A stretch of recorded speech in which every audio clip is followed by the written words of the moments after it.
cause I got something to prove. I gotta take what I hate and finally make a move. I think of you and all the shit you don't do. Well, I'ma make hella sure that I don't become you.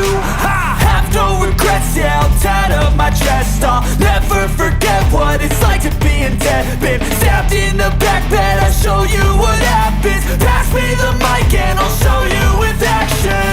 I feel this pain, you already know. Turn that to gains, let my money show.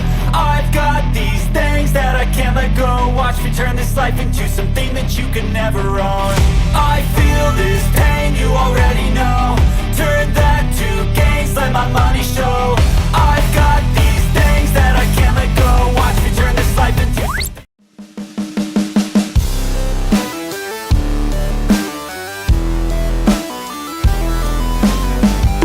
Welcome back to our family YouTube channel. At ngayon, hindi naman agriculture ang gagawin natin. Mga kasama ko dito mga friend ko ng college. Mga rin mga stress din yata ito sa trabaho. Pasensya na sa mga kaklase ko na makikita yung mukha nila dito. Pero hanggat maaari pinilter ko na yung mukha niyo para hindi kayo magalit sa akin. So, tara! Ito yung nagpunta kami ng tourism office dapat. Mauban Municipal Hall kasi yan, sa gilid lang yan. Akala namin dyan yung magre-rehistro. Yung pala, yan, souvenir item. Sabi kasi sa mga nakapunta na ng Cagbalete Island, mas magandang dumiretso tayo ng LGU. So naisip ko, dito na lang sa Mauban Municipal Hall. Nandun yung Mauban Tourism Office. Yung pala, hindi na. Yan na yun. Ito ang tawag dyan is Mauban Tourism Court. Diyan kayo dapat pupunta. Covered court siya. Bawal lang hindi online doon na reservation. May bracelet silang pinapaahiram. Ayan yung suot namin na kulay green.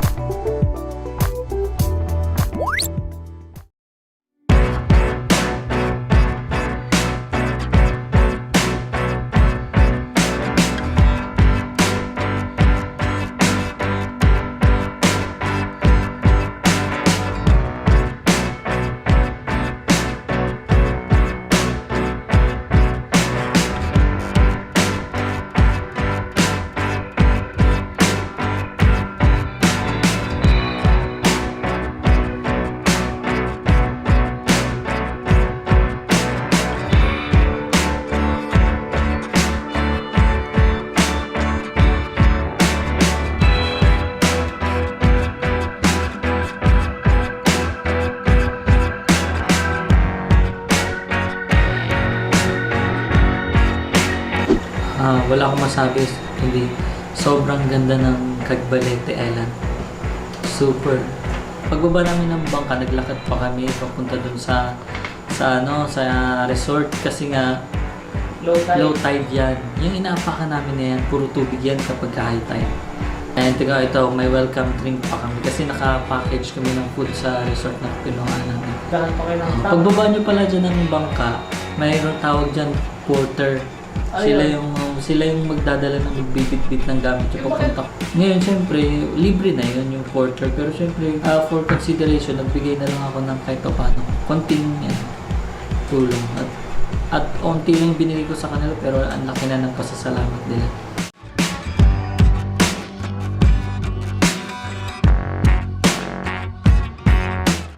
Ayan yung food namin nung unang dating namin dyan.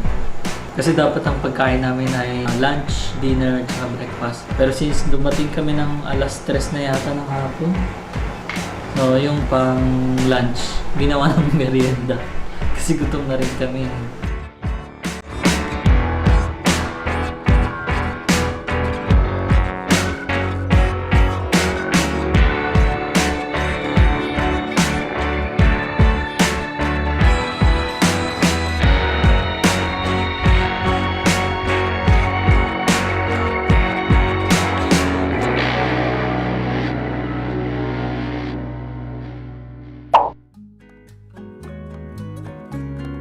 Yan yung namin, accommodation. Good for 6 packs. Pero 5 lang kami. Yan? 6,000 pesos. 2 days 1 night. Yan sa Paradiso Amadeo.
Ito naman yung naglakad na kami ng morning na to, naglakad-lakad kami ng Malayo na abot shoreline. Oo, malayo-layo din. Pero nagulat kami dyan, meron pala dyan sementeryo. Napuntahan niyo sa cemetery mismo? Na makikita nyo dyan na may sementeryo talaga. Malapit na yan dyan, basta yung punong yan pala, tandaan ko may sementeryo dyan.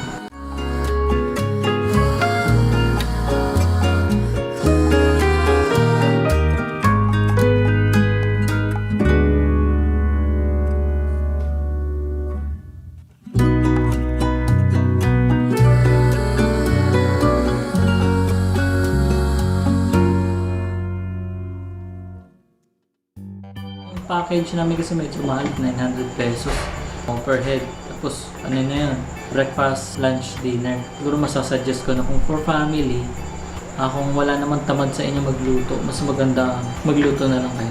Pwede kayong magdala ng pang samgyup yung lutuan na yun para mas enjoy nyo yung pagkain. Kung gano'n nagastos nyo lahat na? Ang nagastos namin is 6,000 yung accommodation, 900 each. 300 pesos sa parking, 3,000 pesos para sa boat. Ano na yun, back and forth na yun. Labas pa yung gasolina kung sasakyan mo malakas kumain ng gas. All in all, talaga siya. Commended ko talaga siya for family, for friends, for barkada. Kapag pupunta pala kayo doon, bumili pala kayo ng specialty nila doon na bibingka ng Quezon. Kasi sa kanila ko lang talaga natikman yung ganong klase ng bibingka. Ang sarap. Parang punong-puno siya, hindi siya tinipid, punong-puno ng buko. 300, tapos the best din yung yung lagayan, souvenir item na.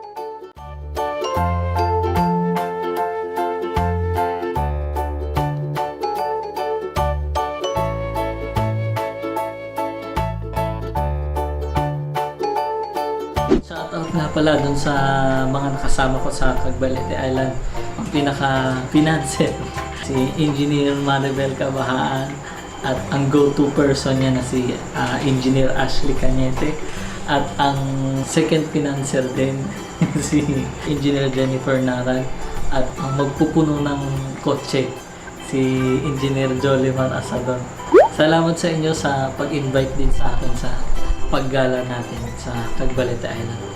The best ang gala natin hanggang sa uulitin.